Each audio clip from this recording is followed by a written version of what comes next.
Good afternoon and welcome to the next edition of Meetup with Morgan. Today we have Section Chief Vaughn Jones and Director Morgan here. We're going to talk to you guys a little bit.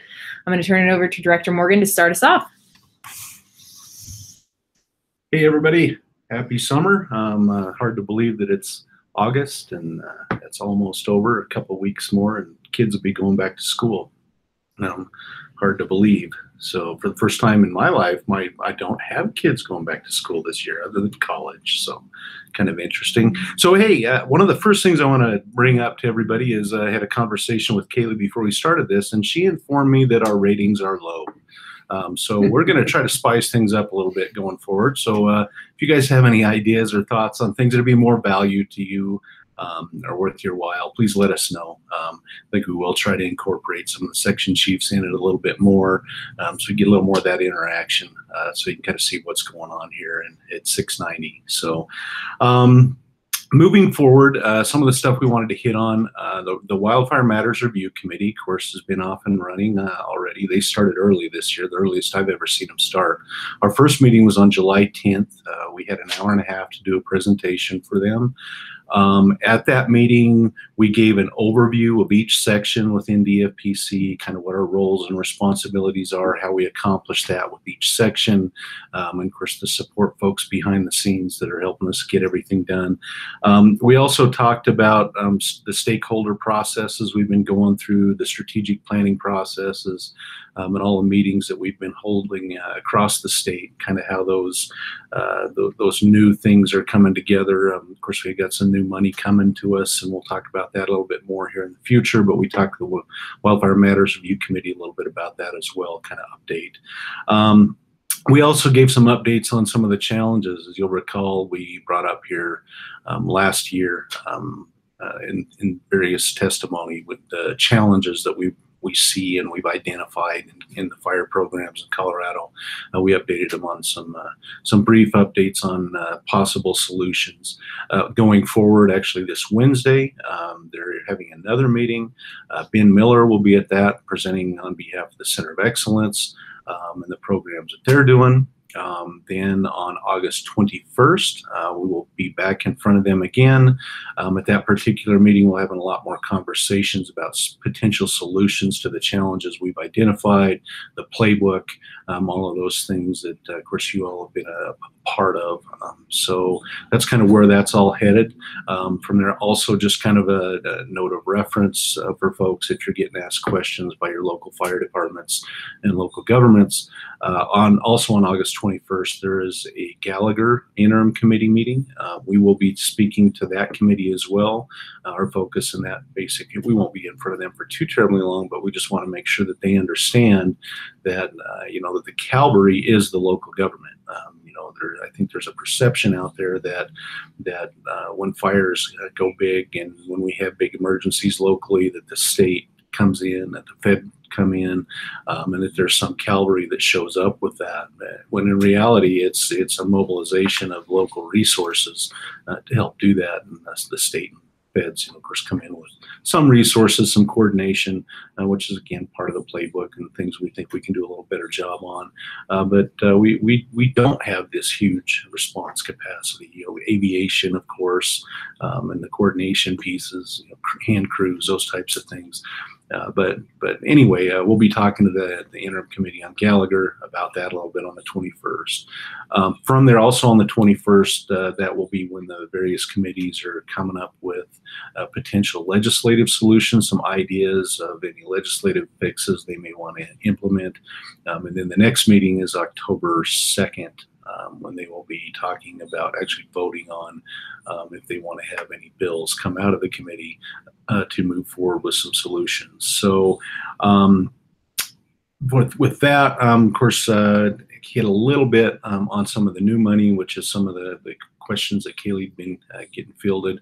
And again, please, if there's specific questions, specific things you'd like feedback on or idea or updates on, please get those to Kaylee, and we'll get them out in the weekly updates, or we're trying not to flood your email boxes too much. This week we didn't send one out because there wasn't a lot to report on. We will update one. We'll send one out at the end of this week. Just a little bit more on how the committee meetings go today through this week, since there's a couple of those coming up, and then we've got some work going on with the governor's office. If there's any changes coming out of that, of course, obviously we've had a pretty busy fire season. We're spending a little bit of money, so we're having a lot of conversations about how those processes are flowing. First of all, I'll hit just real quick on the new money. Of course, we were given $450,000 in the professional qualifications and training section, which again, going to the quadrant model, that would be a training officer, training officers in each of the 4 quadrants. That program is up and moving. Of course, Josh Matheny was hired, started July 1st in that program. Don DeStefano started today. He's wandering around meeting everybody here at 690, so we'll try not to corrupt him too bad. And then we hope to have the other positions filled within the next month for the other quadrants. So we're really excited about that, getting a lot of feedback from folks all across the state, excited to see those programs come together. That's been a long time coming.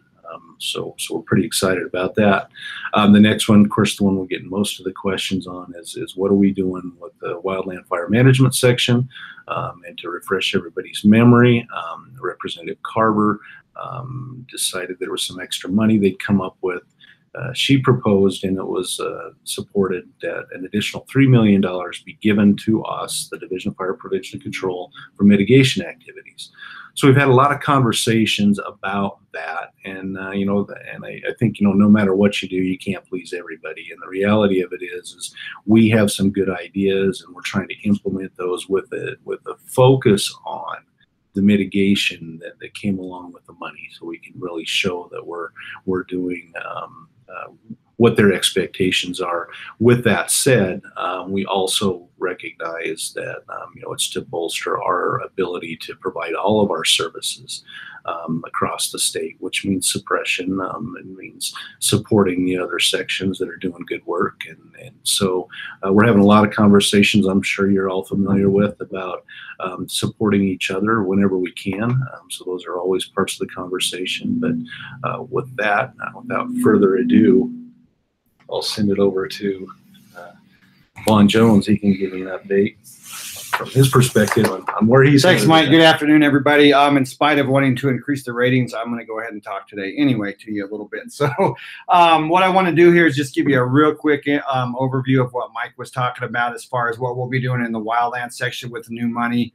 Also, within the section, I sent out a more detailed video about a week ago with some maps and an org chart. So we'll be resending that out to everybody. So if you have a more interest in learning about beyond what I'm going to talk about today, we'll send that out to you.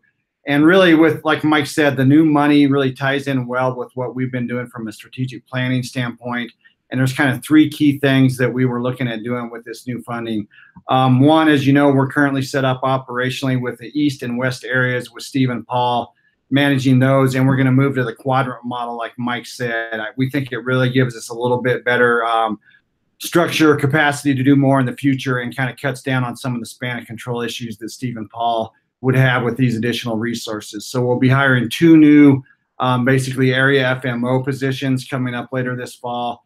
In addition to those, each of the quadrants, we will be adding 1 additional regional FMO position, and then 2 program assistants in addition to Rose and Melissa Hunt that we have on board now. So that's kind of from the staffing perspective to increase our overall preparedness ability, response, and like we said, the planning of the mitigation projects. And the part 2 of that will be adding 4 new fire modules. These are 10-person groups. Their focus will be, like Mike said, both suppression as well as really planning and implementing the mitigation projects. And we want 1 of those to be in each of the 4 districts or the quadrants, and we'll be adding those. And then finally, we're looking at some of our current permanent part-time positions, converting them to year-round. The idea there kind of being increasing our overall year-round capacity, both in response and mitigation, a little bit better retention for our existing employees, opportunities to train and professionally develop, and a few things like that. So there is a really quick and dirty rundown. And like I said, I'll be working with Kaylee to send out the videos and more details if you're interested. So thanks and have a good afternoon. Isn't that when you're supposed to say, and here's the news, and I'm Von Jones? Yeah. That's it. Next time, That's for if you invite me back. Thanks, everybody. Out there in the audience. So, okay. That's there. Okay, couple other things that want to hit on. First is upcoming events. The National Fire Academy Weekend is in September. If you're interested in that, and that is on our training page on our website. So please check that out. I encourage everybody to take a look at those opportunities that we have to attend some really good training. Mark and his folks do a fantastic job with those. So even if you can only stop by and say hi, take a look at what those dates are and try to stop in and say hello or attend a class. Also, I think I'd be missing it if I didn't say kudos to folks out there. And preaching to the choir, I know everybody out there, you got to be getting tired. It's been a long, busy summer with a lot of things going on in all kinds of areas. So I think one of the things, first off, I spoke with Jerry Means today, well, via email. Of course, Jerry was able to take a vacation. Him and Riley, there was some tension between the two. There was some drooling going on, and Riley was complaining about it. So sorry, Jerry, I had to slip that in there. But anyway, they were able to take some time off, and a bunch of you stepped up, went out and did some investigations and different work out there while Jerry was gone to help cover for that. And that's exactly why we brought Jerry over from CBI. We knew we could provide better support in that mechanism to make sure that we're doing what we need to be doing to serve our community's needs and our local fire agencies to make sure they have the assistance and support that they have. So thanks to everybody for doing that. Also, the training programs, Fire on the Plains was again a huge hit. Thanks to everybody that stepped up and helped out with that. It's talking to Don a little bit about it to Stefano earlier today, and it's so refreshing when you get out and see those opportunities and how much those folks out there that don't have access to the programs that we provide, how excited and how grateful they are when we can actually come out and do that. So that's, again, getting these training officers out in the quadrants, that's a huge step for us. And thanks to everybody that's in supporting those things, and we'll keep moving that ball down the field with enhancing our programs across the board. Admin folks, fire billing, you guys, it's been a busy year. You guys have been getting slammed, and you guys are doing a fantastic job of keeping us afloat, keeping us moving, keeping us in line. And Siobhan really has her work cut out when she has to try to keep me in line, but that's a whole nother hazard pay topic, I guess. Also, the COE, of course, all the work that you guys are doing with unmanned systems and going out there and supporting things, just a ton of great work going on all across the division.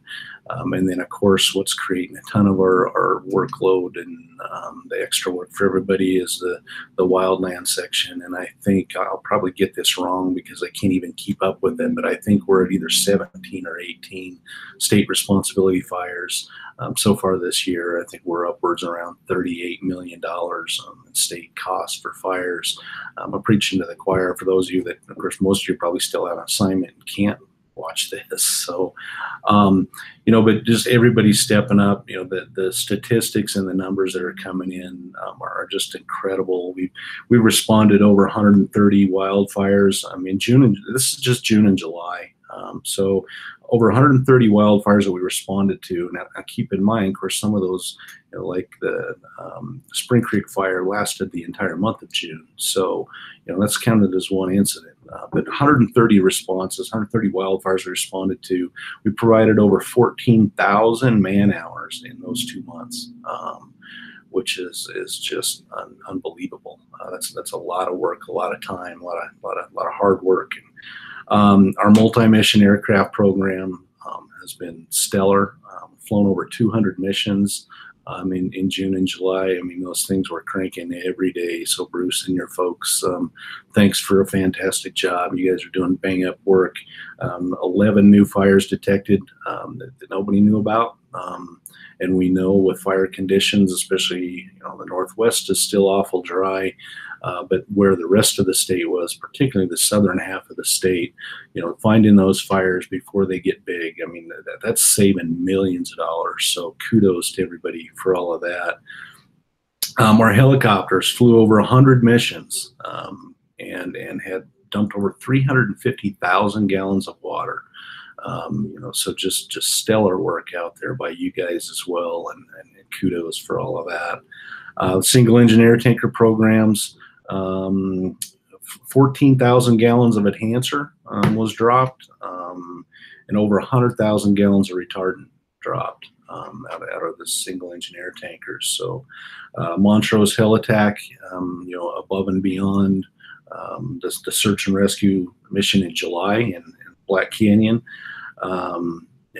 Kudos to all of that, and I know I'm missing some of you out there, and I just want to say thank you to everybody. It takes a team. We're only as strong as our weakest link, and right now I don't think we have any weak links. We're doing great work. Everybody's pulling together, fulfilling the mission, and I can't tell you how much we appreciate that. And thanks to everybody. And also, of course, I'm not sure we're done yet with fire season. I'm pretty sure we're not. We're getting a little reprieve in parts of the state, but there's parts of the state that are still pretty dicey. A lot of stuff going on in the Northwest. As always, thanks for all that you do. We really appreciate it over here, and everybody appreciates it. Across the state, there's so many people that don't even realize all the work that you guys do, but they appreciate the fire service, and everywhere you go, they're thanking us, and that is a team that's being thanked. We're not done yet. We got a lot of work to do, but I do again want to say thanks for all that you do. Stay safe. God bless, and we'll talk to you next time.